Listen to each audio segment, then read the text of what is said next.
Fala pessoal, muito bom dia, sejam bem-vindos ao 26º episódio do podcast Spoilers da Vida. Já passamos aí meio ano e continuamos aí nesse estado de pandemia. Eu não sei quando você vai estar ouvindo esse podcast, mas a gente está passando por um estado de pandemia mundial e isso tem deixado muitas pessoas aí fora do eixo, né? E nesse episódio eu vou falar sobre um efeito que vem acontecendo com muitas famílias, inclusive comigo mesmo, que é o efeito de se sentir ocupado o tempo todo e não sentir que tem tipo uma pausa ao longo dos dias. Ou como meu filho diria, é aquele sentimento de que a gente está num jogo online. Jogo online não tem pausa.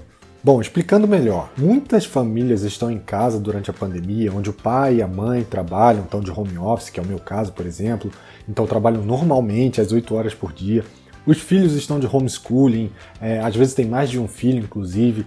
Eles continuam estudando e ainda precisam de apoio dos pais, principalmente naquele período de provas, no período de reforço dos estudos, e para crianças que são menores do que 5 anos, que até são muito mais dependentes por terem dificuldade de usar um computador, até da questão da leitura, que eles não passaram ainda por essa etapa, né? E além disso tudo, a gente ainda tem que cuidar da casa, dos animais de estimação, de fazer compra, dos familiares que são do grupo de risco e tudo mais que vem acontecendo no nosso dia a dia. E a verdade é que quando isso tudo começou, a gente tinha uma ideia do que a gente ia fazer naquele momento, mas cada uma dessas atividades veio aumentando e a cada dia a gente tem mais uma coisa para se fazer e a nossa cobrança também, a própria autocobrança, né, vem aumentando muito, o que faz com que a gente sempre se sinta sobrecarregado. Porque sábado e domingo, que era o dia que a gente estava em casa descansando, a gente está em casa resolvendo tudo aquilo que a gente não conseguiu resolver durante a semana. E aí, teoricamente, quando a gente estaria descansando, que é no final de semana, a gente acaba dando atenção à casa, arrumando a casa, fazendo compras, cuidando de coisas que a gente não conseguiu resolver durante a semana. É claro que no início a gente conseguiu lidar com isso durante um tempo, porque a gente sabia que isso ia ser necessário, né? Mas depois de passar 4 meses, isso acaba sobrecarregando e a gente começa a ficar com raiva de não ter um tempo pra gente, de não ter um tempo para descansar. E conforme esse sentimento vai aumentando, isso acaba impactando a gente de uma forma fisiológica, fazendo que a gente sinta menos sono, se sinta mais ansioso, maior irritabilidade ao longo do dia, tendo dificuldade de concentração, qualquer ruído acaba deixando a gente mal-humorado e não consiga fazer as atividades. Tudo isso somado ao estado de isolamento que já nos deixa ansiosos por si só. Eu mesmo já passei alguns momentos aqui ocupado que simplesmente tinham tantas coisas para fazer que eu não conseguia me concentrar o suficiente para o que eu realmente tinha imaginado que estaria fazendo naquele dia. E ficar preocupado de acumular mais coisas para o final de semana, nesse momento, acaba deixando a gente com um sentimento de culpa. Não só a culpa da gente, mas a gente acaba também jogando isso para os outros, culpando as crianças, culpando a casa, culpando a rotina, culpando o vírus, culpando a empresa, e a gente não consegue perceber que a gente está num loop que acaba drenando a nossa motivação. O ponto principal é a gente conseguir ter esse nível de consciência para que não deixe isso acontecer.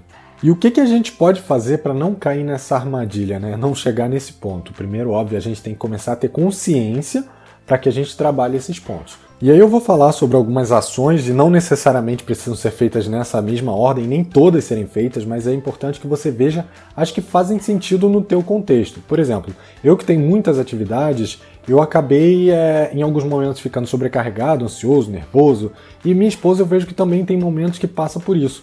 O que a gente começou a fazer foi entender o estado de cada um, ter uma visão clara do que a gente tem que fazer e dividir. Dividir de uma forma a quem tiver menos ocupado ou menos estressado naquele momento acaba pegando um pouco mais das tarefas daquele dia. E no dia seguinte a gente compensa.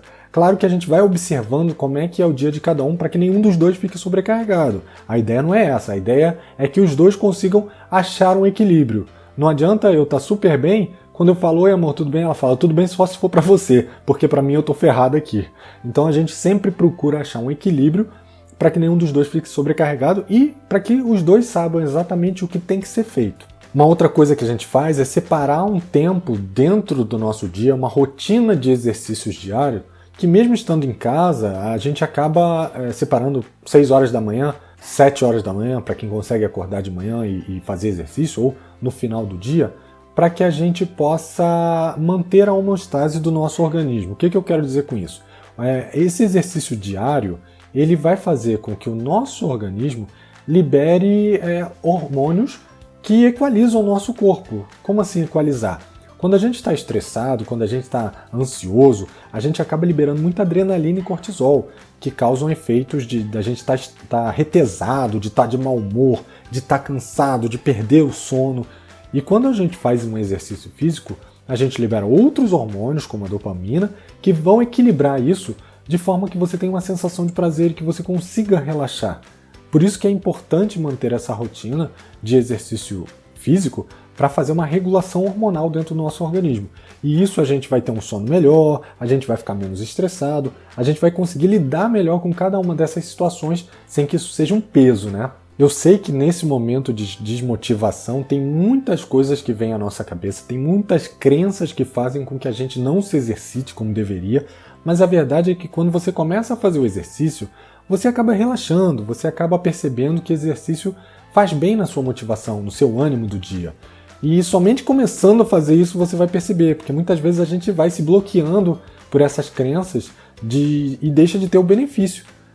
Então, minha sugestão é: separe um tempinho no seu dia, comece com 5 minutos, faz um alongamento, uma yoga, um HIIT, o que você achar que é importante. Hoje em dia tem muitas academias que disponibilizaram conteúdo gratuito para que você possa fazer isso. A Smart Fit é um exemplo, mas tem várias outras que você faz. E mesmo que você não queira fazer um exercício assim, eu quero fazer um alongamento, eu quero fazer uma yoga, ou eu quero só, esticar o corpo.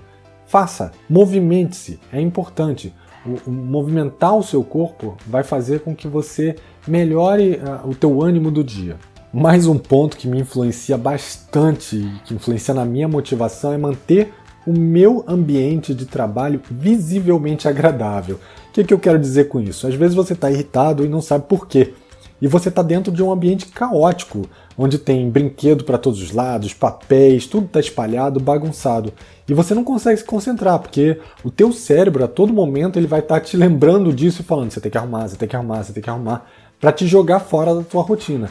E a única forma que você consegue realmente manter o seu foco é manter o teu local de trabalho adequado, manter ele limpo, manter ele organizado, para que tudo que você faça dali também fique assim. Então o que eu costumo fazer antes de trabalhar é dar uma geral local ali onde eu vou trabalhar, e eu não preciso arrumar a casa toda, eu só preciso arrumar aquele local onde eu vou ficar, porque nesse caso eu vou estar concentrado ali. O resto da casa pode estar um caos, mas eu não vou estar pensando sobre isso porque não vai estar no meu ponto de visão, né? É claro que tem gente que quando começar a arrumar vai querer arrumar a casa toda e vai trazer mais ansiedade e mais angústia, porque provavelmente vai tomar muito mais tempo do que simplesmente arrumar o seu local de trabalho.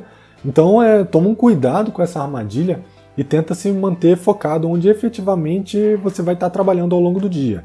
Isso se você tiver de home work. Mais uma coisa importante que eu venho falando inclusive nos podcasts anteriores é a questão da rotina. A gente tem que ter uma rotina, e inclusive a minha não deu certo, ou melhor, deu certo, mas eu tive que mudar. A verdade é que a gente traça uma rotina pensando no longo prazo e a gente tem que mudar isso, porque as mudanças hoje em dia, com esse cenário, elas estão acontecendo no curto prazo, de uma semana para outra. A gente percebe o que vem acontecendo, a gente muda o nosso comportamento, a gente vem trazendo mais estresse, a gente vem mudando as nossas atividades. Então não adianta você tentar traçar essa é a minha rotina Master Plus, vou seguir isso daqui para o resto da vida. O importante é você ter uma forma clara e visível de saber o que vem acontecendo e de adaptar isso. Aqui em casa a gente tem até o costume de fazer um quadro de Kanban, que ele começou com algumas atividades diárias nossas, e aí depois entrou atividades da casa, atividades da minha mãe, estudo das crianças, coisas que são dos dois, coisas de trabalho. A gente conseguiu ter uma visão mais clara do que vinha tomando o nosso tempo. E até pra gente não ficar estressado, tipo, ai meu Deus, eu não sei o que tem para fazer. Eu vou falar a minha visão, né? Eu tenho que ter visão de tudo que eu preciso fazer diariamente, porque senão eu fico me sentindo mal. Ainda mais eu que sou capricorniano, eu tenho essa cabeça doida, né? Eu sou muito metódico. Então cada um de nós vai ter o seu modelo mental que funciona melhor ou pior para cada um. Mas no meu caso, eu preciso ter um nível de detalhamento para eu saber o que eu tenho que fazer diariamente. Então no meu quadro eu tenho segunda a domingo planejado. Óbvio, eu não me martirizo se tiver que mudar alguma coisa, mas pelo menos eu tenho uma visão do todo. E isso me deixa mais calmo, menos ansioso. Eu tenho uma sensação de organização e isso diminui a minha ansiedade. Agora, não se esqueça que além da rotina do dia a dia, você tem que separar, e é fundamental que você separe um tempo para você. Sei que é difícil falar isso nesse momento, principalmente quando você está morando com seus familiares, tem o trabalho, tem home office, tem homeschooling, mas é necessário que você separe um tempo de qualidade para você, um tempo para ficar sozinho, para jogar videogame, para ler um livro, para fazer um desenho, para costurar, seja lá, mas tem que ser uma coisa que seja importante para você. E não importa, não é uma questão de eu vou separar 3 dias da semana para fazer isso, não, às vezes você vai separar 2 horas no final de semana e com certeza isso vai te fazer uma diferença enorme. Agora, esse tempo tem que ser seu, ele tem que ser apropriado por você. Não adianta você falar, vou separar um tempo meu e no seu tempo você está arrumando a casa, você está fazendo comida, você está fazendo alguma coisa que não é o que efetivamente vai te trazer prazer naquele momento. É um nadismo mesmo, a gente tem que se preparar para fazer alguma coisa que seja boa pra gente e não necessariamente que seja produtiva, que seja uma entrega. Esse sentimento de que a gente tem que estar o tempo todo produzindo, nesse momento é muito ruim. É óbvio, em qualquer momento ele é ruim, mas nesse momento em que a gente está enclausurado, ele é pior ainda. E um último ponto que eu acho muito importante, na verdade eu acho mais importante do que todos os outros que eu falei, é conversar com as pessoas que estão na sua casa. Você não é o único que está assim. E quando você conversa, você também se coloca no lugar do outro e você vê o ponto de vista do outro.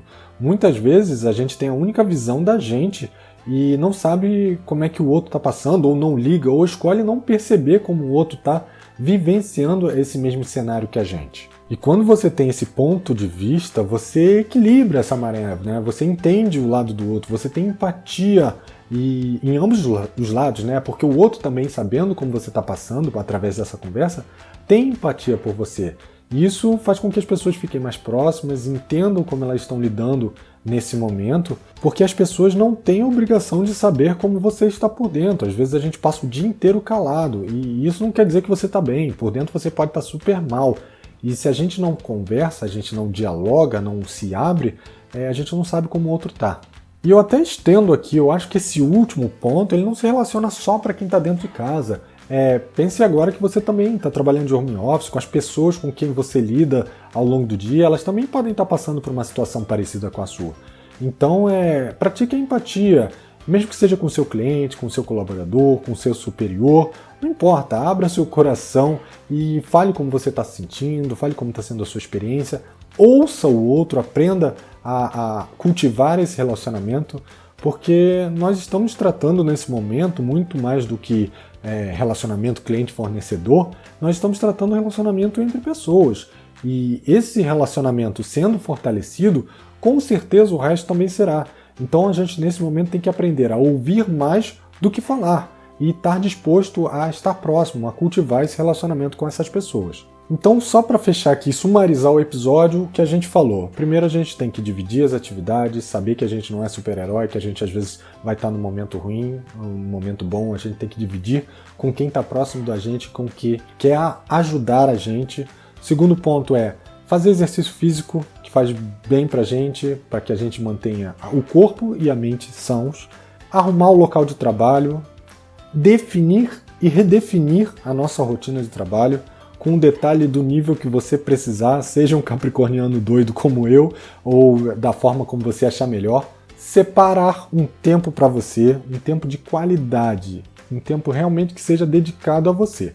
E por fim, conversar, compartilhar e ter empatia com as pessoas que estão dentro da sua casa ou com as pessoas que você tem algum relacionamento, seja cliente, seja fornecedor, seja aluno, seja filho, seja pai, não importa, nesse momento somos todos pessoas, né?